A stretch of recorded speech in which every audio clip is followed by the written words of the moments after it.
Having started PondPack, the first thing that we see is the welcome panel, and I'm going to create a new project.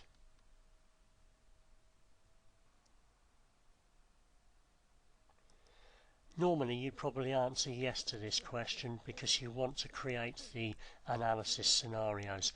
I'm going to answer no in this case because I want to check the units that are set. So I'm going to go to Tools, Options, and under Units I want to choose System International Units. As you can see, you've got the units and number of decimal places or precision displayed there, and you can set those to whatever you like. So now I need to set up my scenarios. So I'm going to use the scenarios icon to do that. As you can see, there's a default scenario called base that's automatically created, but I'm going to use the drop down menu item here to create new pre and post development scenarios, which is in effect the same thing as answering yes to the question we saw previously. I'm just going to shorten these prefix labels, and you'll see why in a second. So I'm going to create two return periods.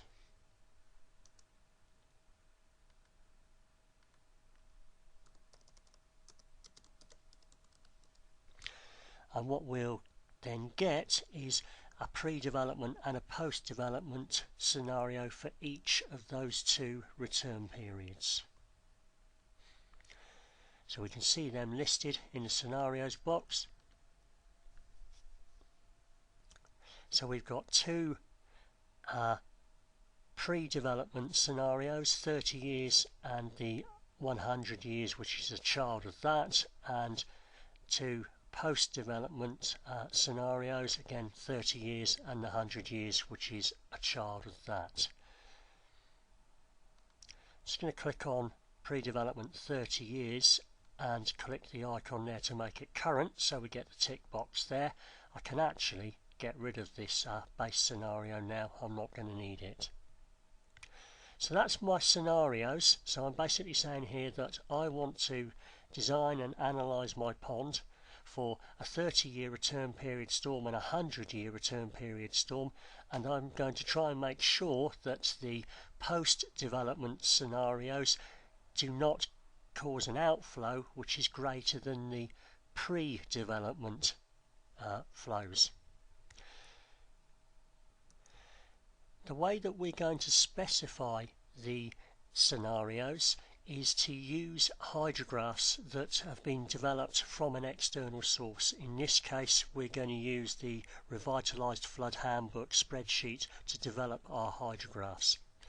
Now that's not the normal sort of way of using PondPack. Normally you would have rainfall data that would span multiple scenarios. All you would do is state the return period for the given rainfall profile. In this particular case, we're going to use a different hydrograph for each of these four scenarios. So what I need to do is set up what are known as alternatives, which we can use to model each individual hydrograph. So each scenario can have a set of alternatives. Each of these alternatives listed here, okay, can be grouped with the scenarios. Now what I want to do is create some rainfall runoff scenarios. Sorry, I mean some rainfall runoff alternatives. Now I'm going to keep things simple here. I'm just going to remove that one's already linked in. So I'm going to click on rainfall runoff and go new base alternative and give this a name. Now, so that I know what's what, I'm going to match the name of the scenario, and underneath that one we'll create a child alternative.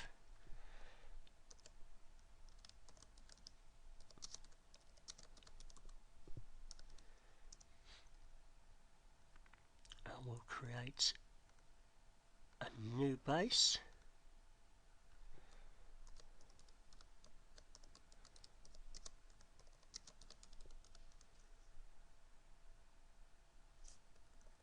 Oops, that one should be 30 years. And underneath that one, a new child.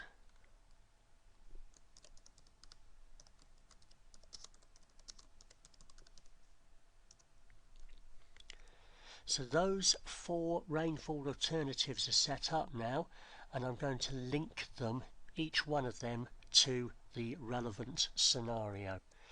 Okay, notice the tick box against the pre-development 30-year scenario and the tick box against the 30 years rainfall runoff alternative. That's why I couldn't delete it at the moment. It is the current alternative. So what I want to do is say on the pre-development 30-year scenario, I'm going to right mouse click and go to properties. Just move these out over slightly. Okay, so the rainfall runoff, so we can see for the selected scenario, we can see the properties of the alternatives. So if I drop down the list, you can see the alternatives that we've created. So that's the one that I want to use. So I'm going to select the next scenario. I'm going to make it current. And that rainfall alternative is going to be pre-development 100 years. And you can see that as I'm selecting these scenarios, making them current, and selecting the rainfall runoff alternative, it's getting the tick box placed against it. So we'll make this one current. So this one's post-development 30 years. I'll make the final one current and say that's post-development 100 years.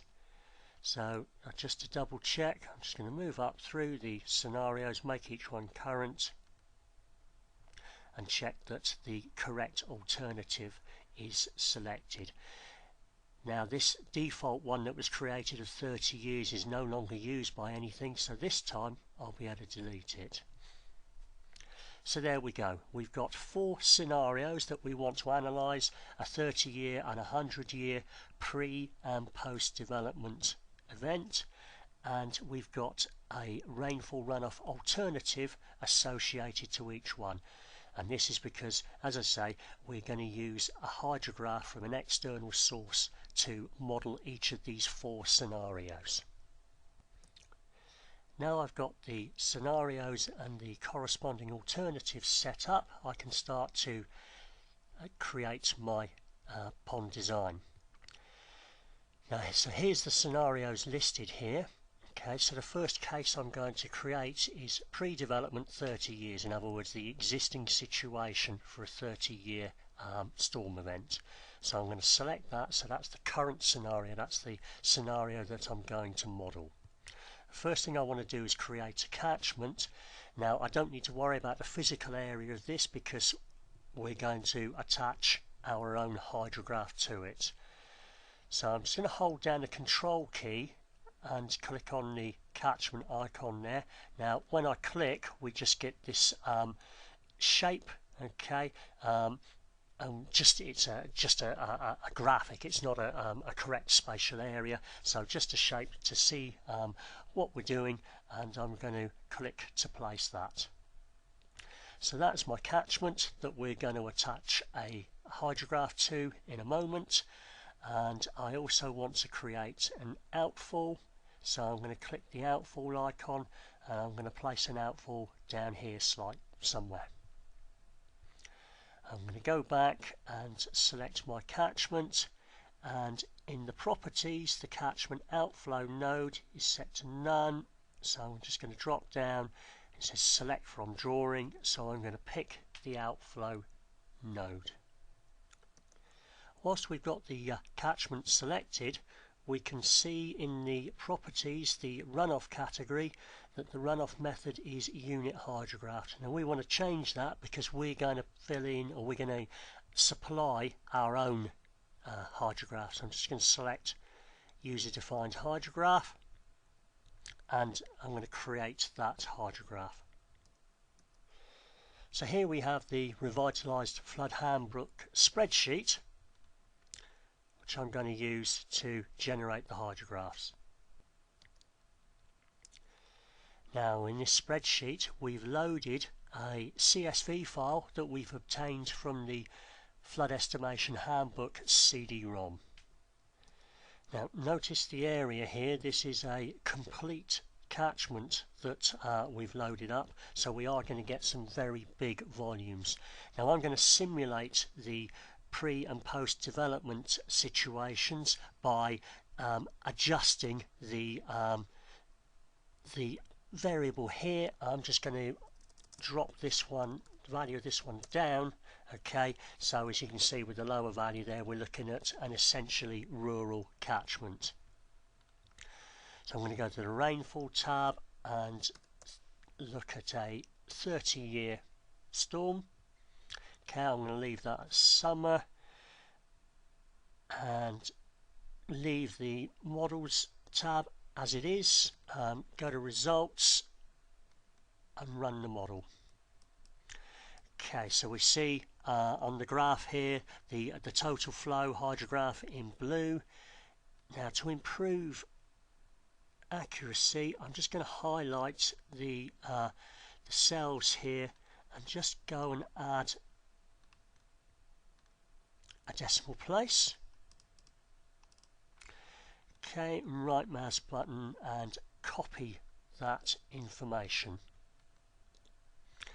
Now back in PondPack, the hydrograph, and drop the box down, click edit. Okay, and the hydrographs panel comes up. So this is where we can enter our hydrograph data. So I'm going to create a new hydrograph, and again, just to keep things clean and simple, I'm going to use a sensible name for the hydrograph. Now in this particular case, the data that we are loading is in increments of an hour, and the end time is 36 hours. So I'm just going to fill that in, click change.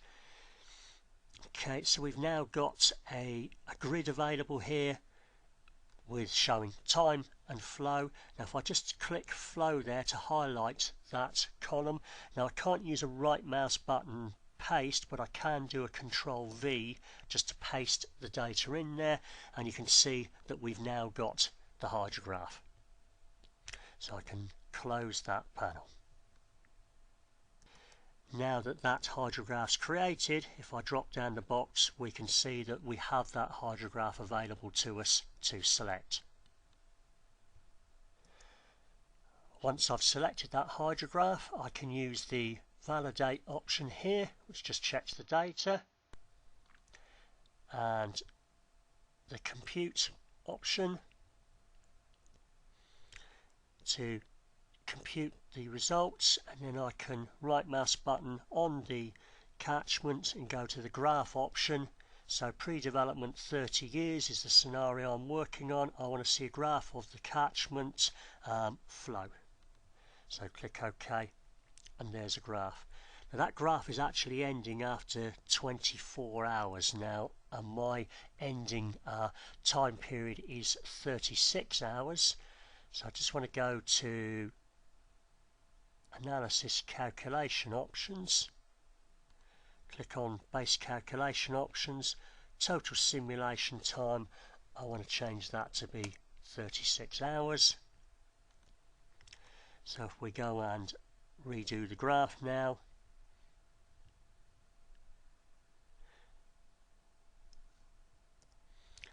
just rerun the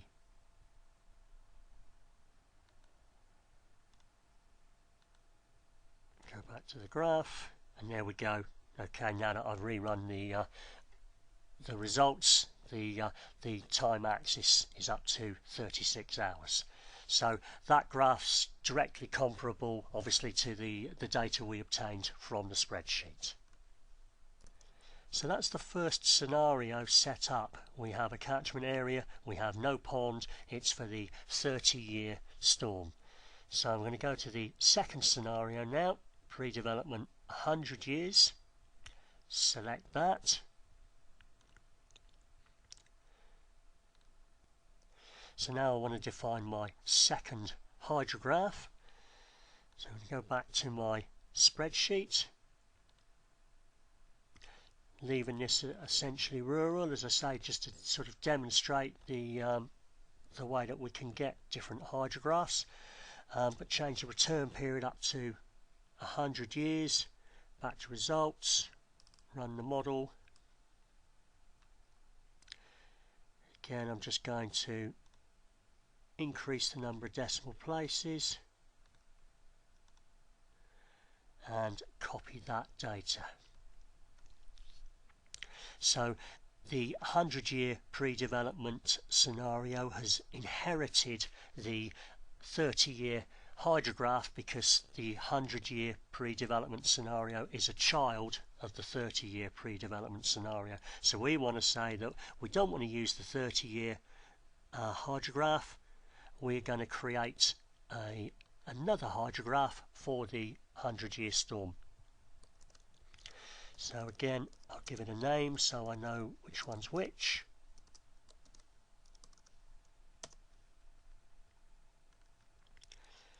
Set up my increment and end time. Highlight the row, highlight the column, sorry, and Control V to paste the hydrograph data in. Close that. Now the drop down contains the 100-year hydrograph.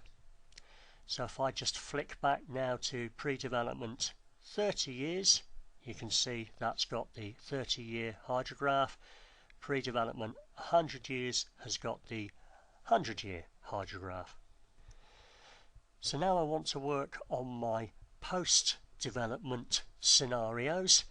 In other words, those where the pond is in place, and obviously the hydrographs are going to be different because there's going to be more impervious runoff, so a different shape of hydrograph to model the greater impervious area.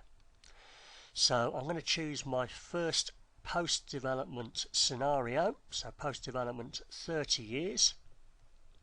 So what I want to do now is insert a pond into my design. So I'm going to use the icon here to do a pond, and again I'm going to hold down the Control key, click, and just create a representative shape like that. So now I want to say that the catchment outfalls to the pond. Then I want to say that I need a pond outlet, so we'll place that, and then the outlet from the pond outfalls to the outfall. I can right mouse button and say done, and just click on the selection icon to clear the selection. So that's our post-development situation, our post-development scenario. There's a pond in place, the catchment outfalls to the pond, and then the pond outfalls to an outfall. Now if I go and change the scenario back to pre-development, you can see that the pond is greyed out, so we can just use this scenario selector to ensure that the right elements are in play in the right scenario. So obviously pre-development, the pond doesn't exist, so it's greyed out, and the catchment outfalls to the outfall.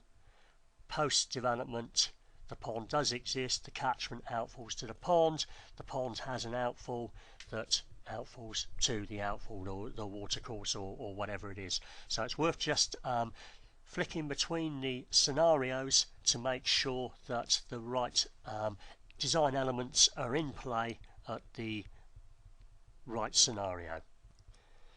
So the next step is to feed in our post-development hydrographs. So I'm going to go back to the spreadsheet. What I'll do is change the variable here to simulate a post-development situation where we've got more impervious area.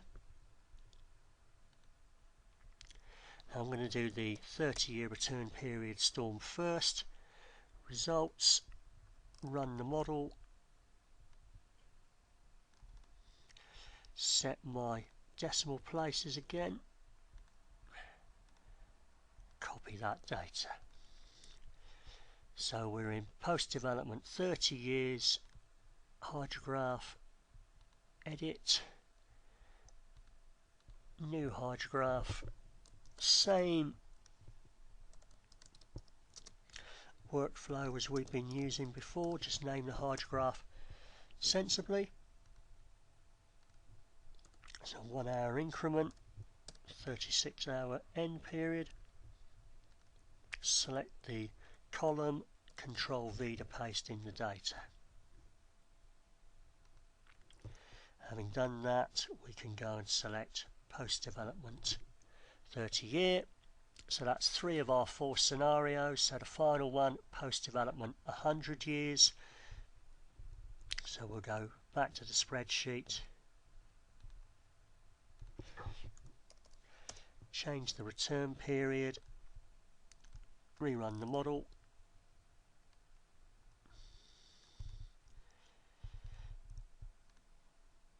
set the number of decimal places, copy the data,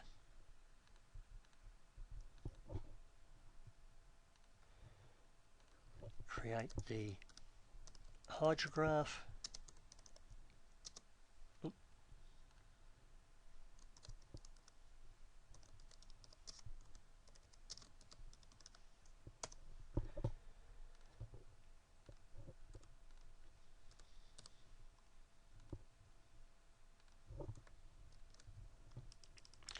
there's the results pasted in from the hydrograph, and then finally select that one, and just as a double check, flick back to post development 30 years. Yep, that's got the right hydrograph. Post development 100 years. Yep, that's all correct. Just double check again, run the validation. Okay, it's saying the composite outlet structure is either not selected or deleted. That's okay. So I just need to change the properties of the outlet pipe because we haven't actually defined a pond outlet structure yet. And run validation again. Yep, and we're okay, and we can run the calculation. So that's the 4 scenarios set up, each with a separate alternative for the hydrographs that we've created. We've got our pre-development scenario that doesn't include the pond, and our post-development scenarios that do include the pond. So that's the starting data, or that's the data and set up ready for us to go and calculate the size of the pond that we need.